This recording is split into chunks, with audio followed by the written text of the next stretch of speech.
चख रही है, आंखों में आंसू प्रकट छलक रहा है कि मैं इसे अपने प्रियतम, शबरी ने भगवान श्री राम को प्रियतम के रूप में देखा। एक रहस्य की बात है, उसको कहने का समय नहीं है इस समय।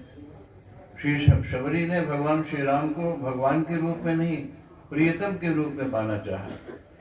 10,000 वर्ष की बूढ़ी शबरी जिसको चला भी नहीं जाता है, उसी भगवान को प्रियतम के रूप में पाने का संकल्प कर प्रतीक्षारत है। और भगवान बड़े बड़े संत महात्माओं के निमंत्रण को छोड़कर, जैसे उन्हें कोई निमंत्रण सुनाई नहीं देता, और उस शबरी के लिए भागे चले आ रहे हैं।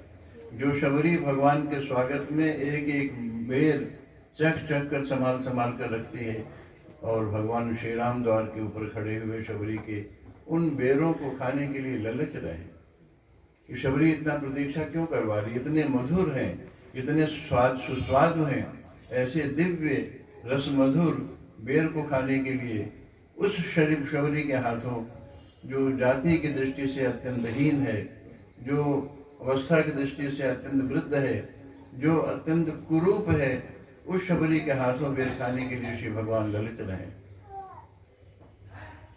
भगवान को जाति से कोई मतलब नहीं है, आप किस जाति के हैं, आप कितने सुंदर हैं, कोई लेना देना नहीं है, हर सुंदरता ढल जाएगी।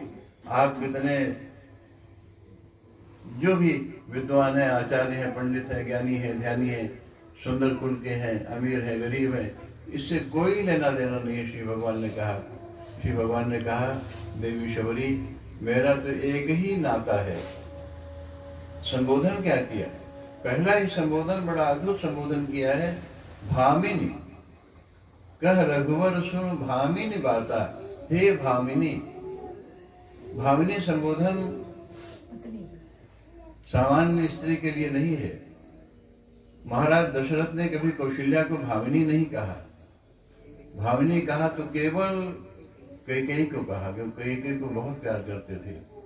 और इसी तरह शबरी को भगवान राम ने आते ही भामिनी, वह भामिनी संबोधन कर दिया जो पत्नी प्रेयसी के लिए किया जाता है।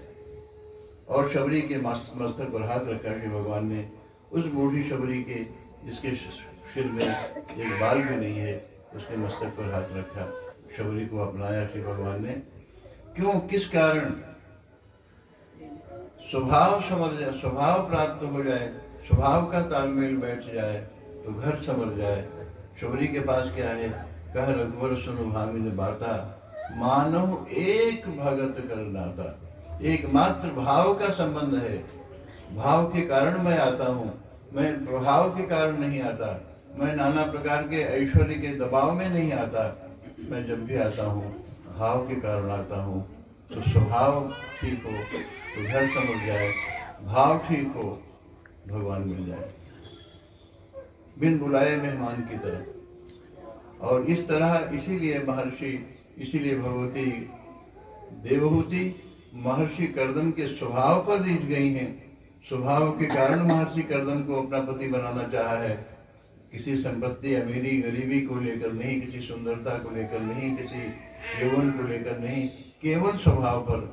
और जब भी पति पत्नी के संबंधों का निर्वाह होगा, स्वभाव के तालमेल से होगा। और इस तरह देवहूति और महर्षि कर्दम का